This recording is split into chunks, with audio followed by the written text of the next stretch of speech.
ভাবুন তো, একটা চাকরি যেখানে বছরে আপনাকে দেওয়া হবে প্রায় 15 কোটি টাকা। কোনো বস নেই, কোনো চাপ নেই, সারাদিন আপনি যা খুশি করতে পারবেন, ঘুম, মাছ ধরা বা শুধু সমুদ্রের দিকে তাকিয়ে থাকা। শুনতে স্বপ্নের মতো, তাই না?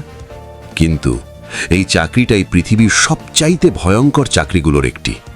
কারণ এই কাজটা করতে হবে আপনাকে সমুদ্রের মাঝখানে একটা একাকী লাইট হাউসে। চারদিকে শুধু পানি, না আছে মানুষ, না আছে যোগাযোগের কোনো উপায়। আপনার একমাত্র কাজ এই লাইট হাউসের আলো যেন কখনো নিভে না যায় সেটা নিশ্চিত করা। কিন্তু সমস্যা হলো, এটা যত সহজ মনে হচ্ছে, বাস্তবে ঠিক ততটাই ভয়ঙ্কর। প্রায়ই এখানে ভয়াবহ ঝড় হয়।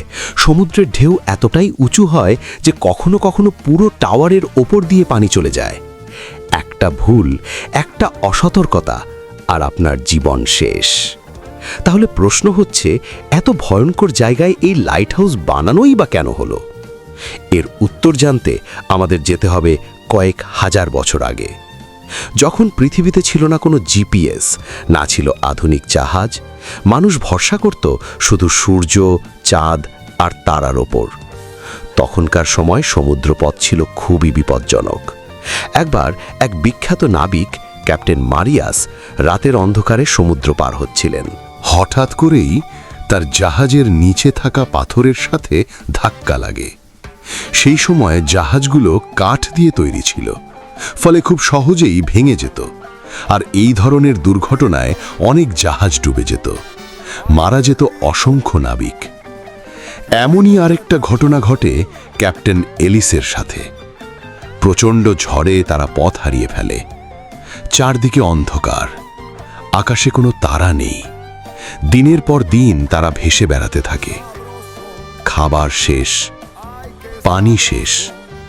সমুদ্রের মাঝে থেকেও তারা তৃষ্ণায় কাতর হয়ে পড়ে। অনেকেই মারা যায়। এই সব ভয়াবহ ঘটনার পরই মানুষ ভাবতে শুরু করে কিভাবে এই বিপদ থেকে বাঁচা যায়।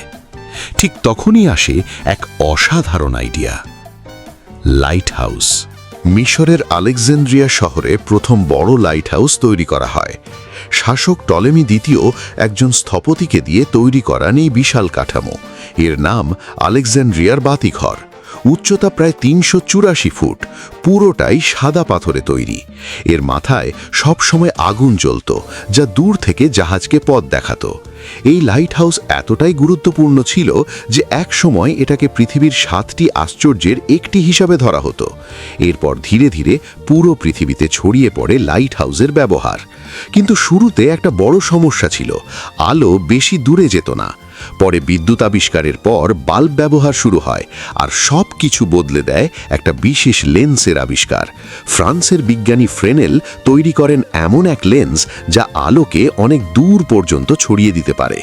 আজকের আধুনিক লাইট হাউসগুলোতেও এই প্রযুক্তি ব্যবহার করা হয়। কিন্তু প্রযুক্তি যতই উন্নত হোক, এই লাইট হাউসে কাজ করা এখনো ভয়ঙ্কর। কারণ এখানে আপনি একা, পুরো পৃথিবী থেকে বিচ্ছিন্ন। দিন যায়, রাত যায়, কথা বলার মতো কেউ নেই, শুধু সমুদ্রের গর্জন আর নিঃসঙ্গতা। অনেকেই এই একাকিত্ব সহ্য করতে পারে না, মানসিকভাবে ভেঙে পড়ে। তাই এত টাকা দেওয়ার পরেও খুব কম মানুষই এই কাজ করতে চায়। কারণ শেষ পর্যন্ত মানুষ শুধু টাকা চায় না, সে চায় মানুষ, চায় সঙ্গ। আর এই লাইট হাউস সেটাই কেড়ে নেয়। তাই প্রশ্নটা এখন আপনার জন্য, আপনাকে যদি এই চাকরিটা অফার করা হয়, আপনি কি রাজি হবেন?